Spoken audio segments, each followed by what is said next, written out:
Hello friend, स्वागत है आपका एक बार फिर से कॉम्पिटिटिव स्टडी में।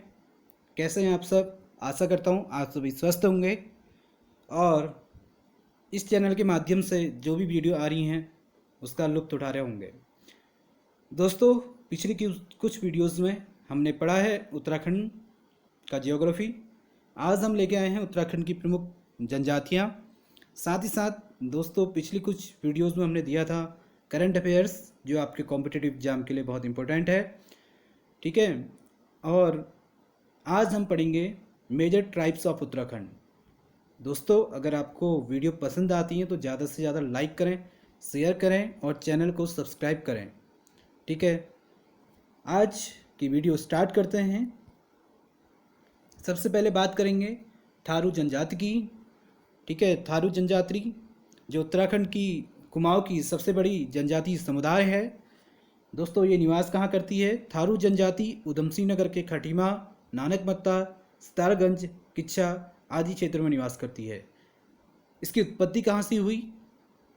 कुछ इतिहासकारों के अनुसार ये राजस्थान के थार मरुस्थल से आकर यहाँ वैसे, जबकि कुछ अन्य इतिहासकारों के मतानुसार किरात वंश ने इनकी उत्पत्ति मानी जाती है।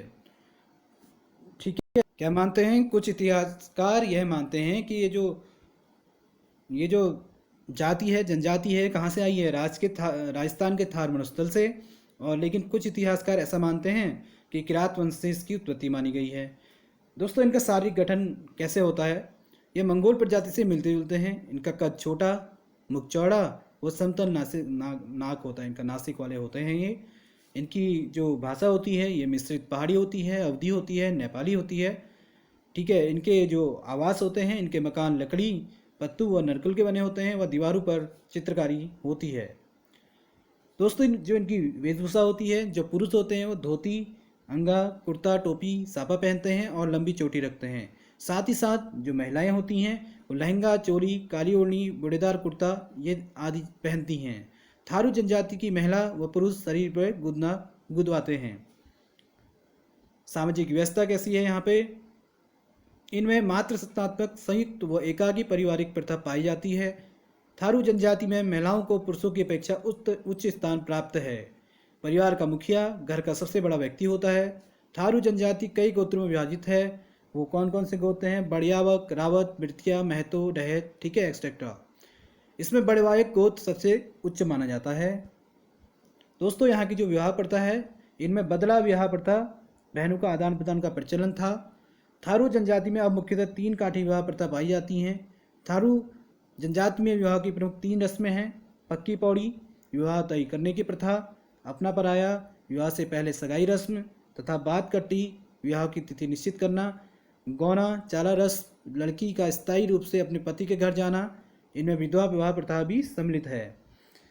लट्ठ भरवा भोज, यदि किसी लड़की का गौना ना आया हो, वह उसका पति मर जाए, तो लड़की का पिता उसे अन्य घर में विवाह करके बिरादरी को एक भोज कराता है, जिसे लठ भरवा भोज कहा जाता है।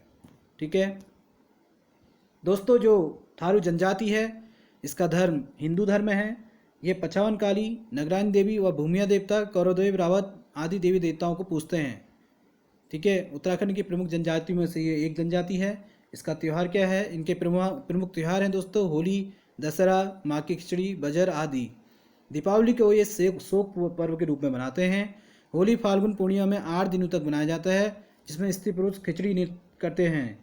इनकी अर्थव्यवस्था कृषि, पशुपालन व आखेट पर आधारित है। दोस्तों, अगली जो ट्राइब्स है वो है जौनसारी। ठीक है, इसकी जो उत्पत्ति मानी गई है, इसकी उत्पत्ति इंडो आर्यन परिवार से हुई है। ये मंगोल प्रजाति के मिश्रित जनजाति है। जौनसारी जनजाति के लोग अपने को पांडवों का वंशज मानते हैं। इनका निवास दून व भाबर क्षेत्र, जिसमें दून का चक्राता, कालसी, लाखा मंडल, टिहरी का जौनपुर क्षेत्र व उत्तरकाशी का परंग नेकान क्षेत्र आता है। देहरादून का कालसी, चक्राता व ल्यूनी क्षेत्र को जौनसार बाबर क्षेत्र कहते हैं। 95% जौनसारी जनजाति देहरादून में निवास करती है।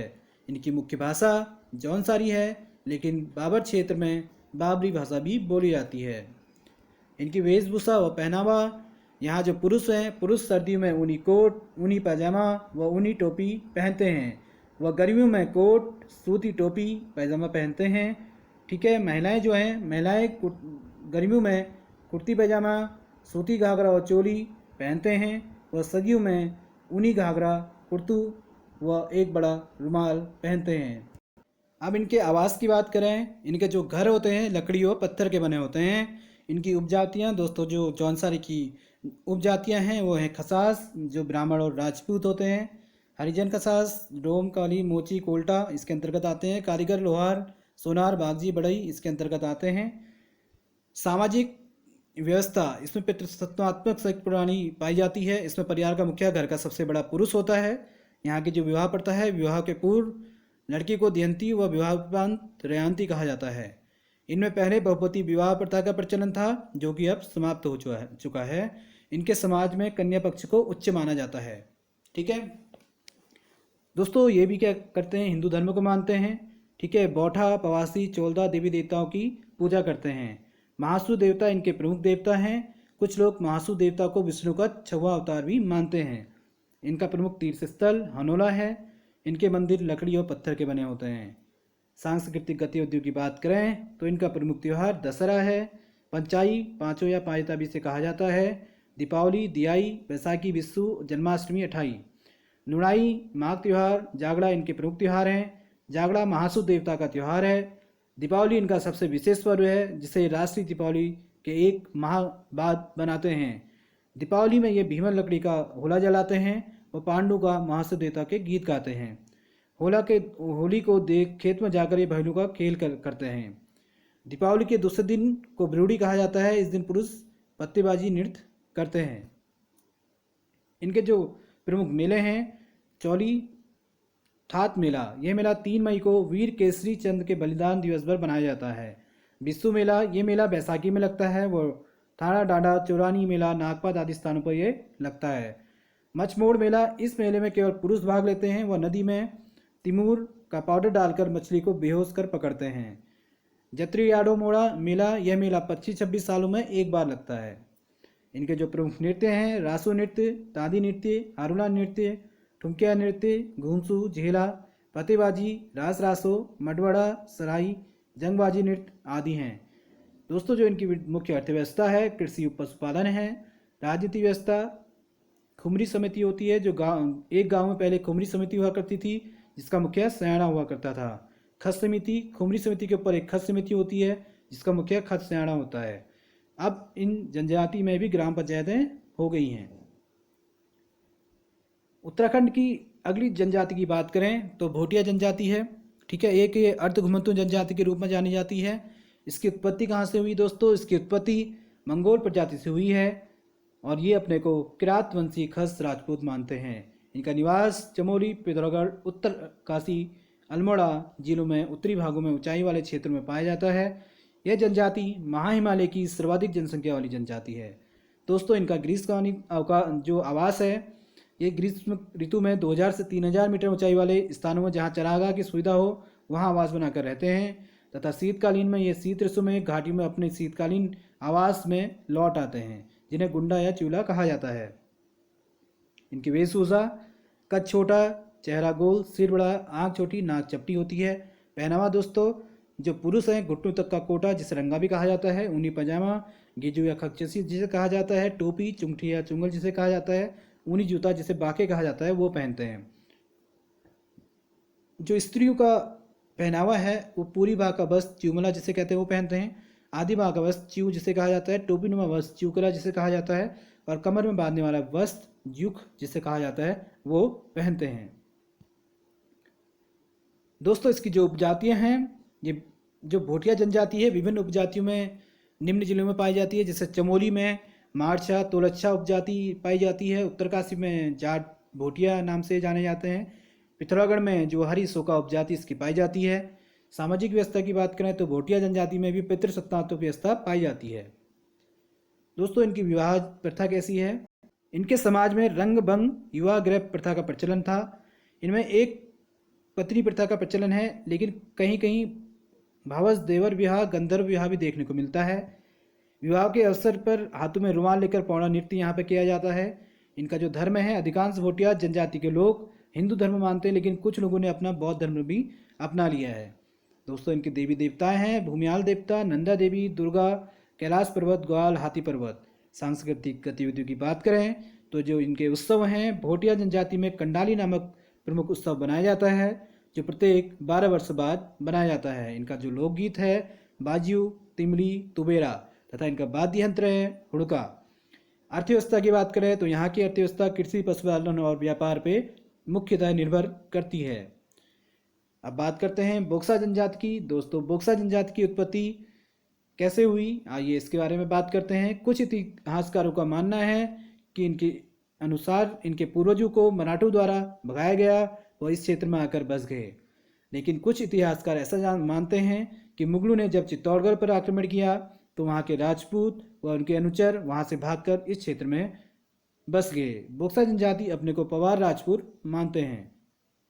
इनका निवास, दोस्तों इनका जो बोक्सा जनजाति है सर्वप्रथम 16वीं शताब्दी में बनबसा चंपावत में आकर बसे थे। बोक्सा जनजाति उत्तराखंड के तराई भावर क्षेत्र में निम्न क्षेत्र पर वास करती है।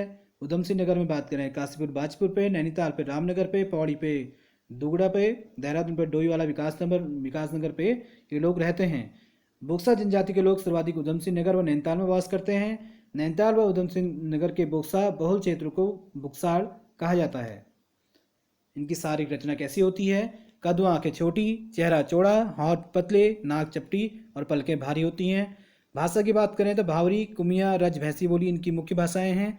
पहनावा की बात करें दोस्तों, पुरुष धोती, कुर्ता, सदरी, पगड़ी पहनते हैं तथा महिलाएं लंगा, चोली, ओढ़नी पहनती हैं। सामाजिक व्यवस्था की बात करें तो परिवार पितृसत्तात्मक होता है। समाज में स्त्रियों की स्थिति उच्च है। इनमें एक विवाह व बहु विवाह प्रथा प्रचलित थी, लेकिन अब बहु विवाह प्रथा समाप्त हो चुकी है। बुक्सा जनजाति निम्न गोत्रों में विभाजित है: यदुवंशी, राजवंशी, पवारवंशी, तैनवार, परतजा आदि। ठीक है दोस्तों, ये भी क्या करते हैं, हिंदू धर्म को मानते हैं। इनके प्रमुख देवी देवता महादेव, काली, दुर्गा, लक्ष्मी, राम, लक्ष्मण हैं। स्थानीय देवी देवताओं की बात करें तो जालपा देवी, साकरिया देवता, हुड़का देवी, खेड़ी देवी हैं। ये कल्पित आत्माओं की भी पूजा करते हैं। इनके प्रमुख त्यौहार होली, दीपावली, चैत की नवरात्रि, नौवी, गोठरे हैं। चैती इनका प्रमुख त्यौहार है। ठीक है, इनकी अर्थव्यवस्था जो है कृषि व पशुपालन पर आधारित है। अगली जनजाति की बात करें तो अगली जनजाति है दोस्तों राजी ट्राइब्स फ्रॉम उत्तराखंड। दोस्तों राजी जनजाति राज्य की न्यूनतम आबादी वाली जनजाति है। ठीक है, इसकी उत्पत्ति राजी जनजाति आग्नेयवंशी कोल किरात जातियों के वंशज माने जाते हैं, जो प्राचीन काल में पूर्व से मध्य नेपाल तक वास करते थे। दोस्तों इनके निवास की बात करें, राजी जनजाति मुख्यतः पिथौरागढ़ जनपद के धारचूला, टाटीहाट, कनाचिना विकासखंड में चंपावत और नैनीताल के कुछ गांवों में निवास करती है। 66% राजी जनजाति पिथौरागढ़ जनपद में पाई जाती है। राजी जनजाति उत्तराखंड की एक ऐसी जनजाति है जो अभी भी जंगलों में वास करती है। राजी जनजाति अब धीरे धीरे जंगलों से बाहर आकर झोपड़ी में रहने लगे हैं। अपने आवास को ये रोत्युड़ा कहते हैं। इनकी वेशभूषा कद छोटा होता है, मुख चपटा होता है, होठ बाहर की ओर व घुमावदार होते हैं। पहनाव की बात करें तो पुरुष धोती, अंगरखा, पगड़ी व चोटी रखते हैं। महिलाएं ओढ़नी, लहंगा और चोली रखते हैं। इनकी भाषा की बात करें दोस्तों, ये मुंडा भाषा बोलते हैं, जिसमें स्थानीय भाषा का प्रभाव देखने को मिलता है। बाह्य संपर्क हेतु कुमाऊं भाषा का प्रयोग भी किया जाता है। राज जनजाति को बनरोद, बनरावत, जंगल का राजा आदि नाम से जाना जाता है। सामाजिक व्यवस्था की बात करें, सबसे पहले बात करते हैं विवाह की। इनमें बाल विवाह प्रथा प्रचलित है। विवाह के पूर्व सांगजांगी व पिंटा संस्कार संपन्न होता है। इनमें पलायन विवाह का भी प्रचलन है। दोस्तों धर्म, ये हिंदू धर्म को मानते हैं। मृतकों को गाड़ने व जलाने की प्रथा यहाँ पे है। त्यौहार की बात करें, कारक कर्क और मकर संक्रांति इनके प्रमुख त्यौहार हैं। नृत्य की बात करें, गोले में होकर थड़िया नृत्य जैसे नृत्य करते हैं। इनकी अर्थव्यवस्था की बात करें दोस्तों, ये कास्ट कला, लकड़ी के सामान में निपुण होते हैं। ये मुख्य व अदृश्य मिनियम द्वारा व्यापार करते हैं। तो दोस्तों आज हमने बात की उत्तराखंड के जनजाति समुदाय जो उत्तराखंड में पाए जाते हैं उनके बारे में। अगर आपको ये वीडियो पसंद आई है तो लाइक करें, शेयर करें और सब्सक्राइब करें। दोस्तों आपके कोई सुझाव हैं तो कमेंट करना ना भूलें। Thanks for watching and stay home, stay safe. मिलेंगे कल एक नई वीडियो के साथ, एक नई ऊर्जा के साथ। तब तक आप खुश रहिए, घर में रहिए, सेफ रहिए। Thank you so much. जय देवभूमि, जय उत्तराखंड।